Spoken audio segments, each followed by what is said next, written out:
Yeah, so you're probably doing your calls to action wrong.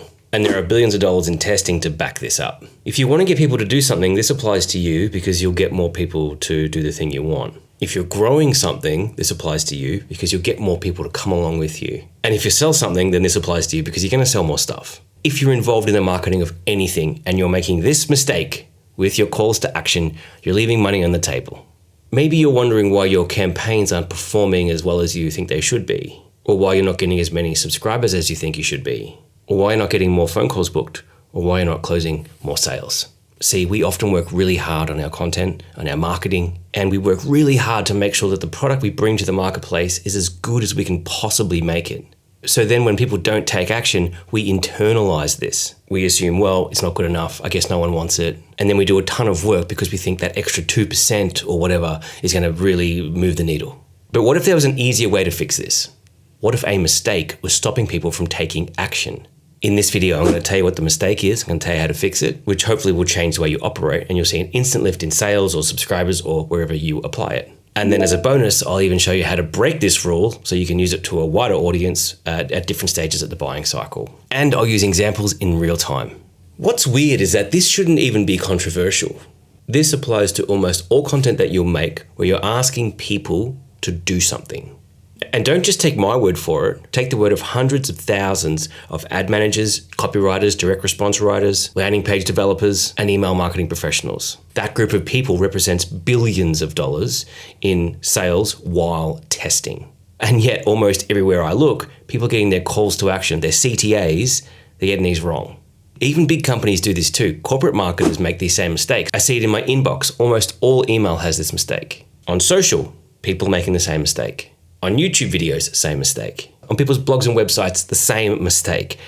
Okay, so what is it? What's this big mistake that everyone is making? The mistake is that you're purposefully making it difficult for people to make decisions. You're giving your audience, your prospects, your customers, decision paralysis. Options paralysis, also known as decision paralysis, choice paralysis, or analysis paralysis, is a state of indecision that occurs when someone is presented with too many options. When faced with many options, people may experience anxiety and overthink their choices. This can lead to a delay in decision-making or even the decision to do nothing at all. Okay, so how are you doing this? Too many calls to action. Watch, I'll give you an example right now. And this is perfect because I've just given you some insight and you might be thinking, that's really interesting. And if I were to go ahead and drop a CTA for you, like, for example, if you like what I'm saying here, hit that like button and then just continue on. There's a chance that while I'm talking, your brain might go, I do like this. I'm going to hit that like button. And you might do it. But I, as the person who's just made that CTA to you, hoping you'll take action, I can stop that process from happening entirely by simply adding a second CTA. This is what happens when people say things like, if you're new here, smash that like button, hit subscribe, and turn on the notifications bell, blah, blah, blah. Now, I don't know about you, but when I hear that, even if I'm about to go for the like button, my brain interrupts and starts saying weird stuff like, wait, don't subscribe yet. You don't know if the content is even really that good. Or, bell, I don't want to hear bells. I didn't sleep very well last night, and I definitely don't want to hear bells right now. And then what usually happens is by the time my brain cycles back to focus on the content again, I've lost interest in hitting like because I really don't know. Because remember, this can lead to a delay in decision-making or even the decision to do nothing at all. Oh, and thanks if you did hit the like button. I appreciate it. It helps me know that this content was worth making. Okay, so how do we fix it? Well, there's a spectrum. On this end, you have one single call to action. The other, multiple. And for this example, we're going to max out to 3 calls to action because, look, beyond that, you're clearly masterful and you wouldn't be watching this video.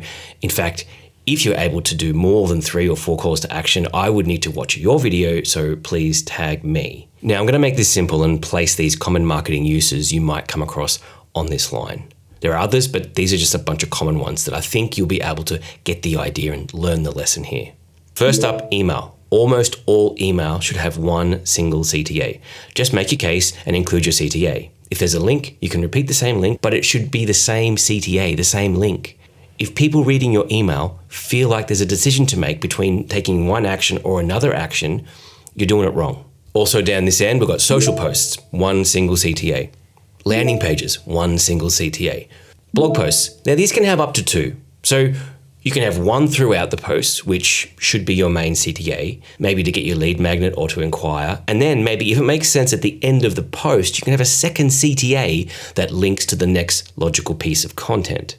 What about YouTube videos? With a YouTube video, I think you can have up to 3. Up to halfway through, you can ask for a like, or offer a lead magnet, or a newsletter subscribe, or if you're selling something, etc. Then before your video wraps, that's a great time to use a CTA that's meaningful, as whoever's just watched all the way to the end of your video, at the end, they're likely to have developed more trust and more likely to take action. Then at the very end, your end screen. Speaking of end screens, YouTube end screens goes way back here. 1 CTA only. Ideally, the next video they might want to watch, and make the clickable area as big as you can. Lots of people like to have multiple videos for people to watch, and maybe even a subscribe button that pops up at the end of the video. And guess what happens with those things? No one clicks anything. They just click away. And look, there are other places that you're going to have CTAs. Perhaps you have a restaurant and you're going to use in-store marketing. Or perhaps you're preparing a proposal and you have client options to move forward. Use the same principle to not induce decision paralysis. And if you're in doubt, less is best. Now that I've simplified your CTAs for you, let's talk about how to break the rules. And instead of just talking about them, let me show you. See, I've been doing this for years now, and I've helped my clients sell millions of dollars of products and services. Currently, I specialize in helping people get more clients. And I know what moves the needle, and I know what's a complete waste of time. I've spent years with outbound marketing methods and have discovered my real passion, and that is with inbound leads, where leads come to you because of the content you make, the audience you grow, and the intelligent CTAs that you make. If you want to get more clients, use the How Many Clients calculator linked below. And there you have it. That is how you incorporate a second CTA. See, earlier in this video, I asked you to hit the like button. Then I made a point, I gave you some context, and I asked you to use the How Many Clients calculator if you wanted to get more clients. And by allowing time to exist between the first CTA and the second CTA, this minimizes any chance from decision paralysis kicking in. Now, I'm guessing you're either in business for yourself or you're into learning about sales and marketing. And if that is the case, you're going to get a kick out of this next video where I debunk 33 marketing myths that even professionals believe. I'll see you in the next video.